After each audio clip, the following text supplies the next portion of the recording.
We are dishing on movies. What's up, everybody? Welcome to a spooky edition of Dishing on Movies. What if I talked like this the whole time? It sounds like Count Chocula. It is a little much. I was more of a Frankenberry myself. I like Blueberry. Blueberry, yeah. He was a good one too. Regardless, welcome to Dishing on Movies. This week we are covering Ouija. Just spelled hi friend. Hey, this is freaking me out. I'm done with this. So we're gonna make a blood red cake, cover it in frosting, and then put the Ouija board decor on top. And then we're gonna eat it, but before we do, we're gonna see if we can't conjure up a spirit. Or at least conjure up an appetite, because I'm hungry. So let's get started. Unsalted butter, buttercream, red food coloring, baking powder, salt, vanilla, cocoa powder, eggs, flour, sugar, almond milk, decorating icing, black. Cool, okay, so what are we doing? We are going to cream this butter, right? Yeah, that was a setup. Oh. We're using unsalted butter. You probably remember why, right? Yeah, salted butter, you don't know exactly how salted it is, right? Yes! Look at all this. Even I'm learning, Aww. thanks to Dishing on Movies. We are dishing on movies. The butter should be room temperature. You want it soft because we have to cream it together. Turn it up a little bit more. We're trying to whip it to get it nice and creamy, like a hand cream. All right, so now we're gonna go ahead and add the sugar. You can keep that speed up. Now it's time to add our eggs one at a time into the mixing bowl. And remember this secret I always talk about. Crack one egg at a time. No more than one egg in one bowl. That way if there's shells or if it's a bad egg, you don't waste all of your eggs with the bad one. We've got our butter and sugar creamed and we've got our eggs in there, but we need to do one step before we're ready to proceed. We gotta scrape the butter and sugar off the sides of the bowl to make sure we get well mixed. So I need Dale to bring a rubber spatula. Dale, where's the Oh! Spatula, right? Yeah, what are you doing? I was just trying to help make this Ouija cake. What has gotten into you? Nothing, we're just... You've been acting so strange. Fine. Not like yourself. It's fine.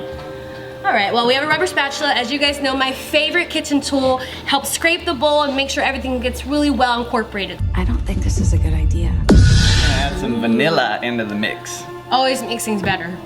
Makes things better? Would you say? I love vanilla. It's one of those things that smells sweet, but it's really not. You know what I also love? What? Scary movies that aren't gory. I know, right? Like this Ouija movie looks like kind of like Final Destination, Scream, even Conjuring. It has that like startling thing, but not blood gushing everywhere. Yeah. That scene where she is hanging by the light. I may not look at decorating lights the same. I know, I know. But it looks good. I'm dying to see it. I can't wait. Yeah. I can't wait. So just like any recipe, what we're gonna do, we're gonna take our dry ingredients of our flour and combine them. So I got some baking powder. That's gonna help our cake kind of rise. And then salt.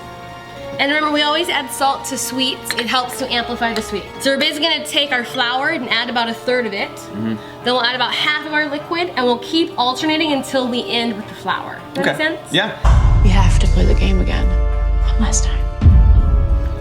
Chrysta, I want you to die. What? Excuse me. Chrysta, I want you to die. The red cake. Seriously, you're acting so, what? I think it's just, there's like pollen or something. It's fall. Were you playing with that Ouija board this morning? No, I mean. It was out of the box when I got here. Maybe. Why are you worried about it? It's not even real, okay? It's just a game. We're going to dye the colors, so we're gonna do a red and a deep red. So here's how we're Blood gonna red, get. would you say? I would say. I'm gonna show you what red on its own looks like. Now here's how we're gonna make this a deeper red. We're actually gonna add some cocoa. So basically this cake, or this marble, is gonna be a cocoa cake. Okay. Now here's Will some it taste nuts. different, or? It will taste like cocoa. This is making it a cocoa cake. So it's almost red velvet. I right? was just gonna say, people are gonna think it's red velvet, but it's not. I was just about to say that. So But if you want to see red velvet, we did make red velvet mini cupcakes. we sure did. Amy Pham, check it out. So fab.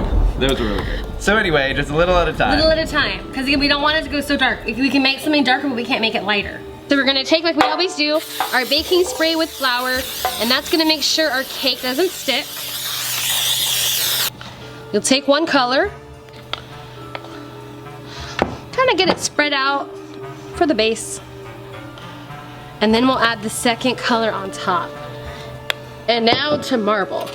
I like to just take an end of a fork, real easy, but we're just gonna swirl. And that's it. That's a marbled cake. Somebody there? Alright, so this cake is ready to be put in that oven for about 45-50 minutes at 350 degrees. Cook it until you can put a toothpick in and it comes out clean. Can you show us a sign? Our cake is done. It's been chilling for like 2 hours to let it cool, and we put on what I learned was a cookie coat. No, wait, crumb coat. Crumb coat. Yeah. Which are very in season right now. So basically, when you layer a cake, when you frost a cake, if you look, see how little there's crumbs you can see? Yeah, little specks. Yeah, you do that first coat, and that way you can't see the crumbs on the finished version. I see. Right. So you see, I mound it up. What you don't want to do is have it start really thin, because as you start pulling the frosting, you blend into your crumb coat. Get that crumb coat. So basically what I'm doing is I'm basically pushing down and pushing out. And so my spatula's not really coming in contact with that crumb coat ever. Now we're gonna make this surface look like a Ouija board. All right. I mean, we can get in some trouble here. Okay.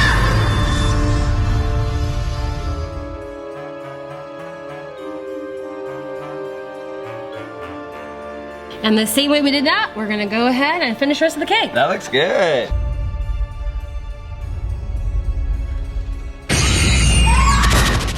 All right, so cake is done. You did a great job on those letters. Oh my gosh, I'm not a decorator. I have lots of friends that do that. But you know, you get the gist. It's a Ouija board. Yeah, it's great. I love it. And we also made so we just took sugar cookie dough and made the planchette, which is like the little piece that you move around. Yeah, supposedly the spirit kind of enters you and it answers questions based on the board, but... I mean, this stuff isn't real, is it? Did you do that? We are dishing on movies.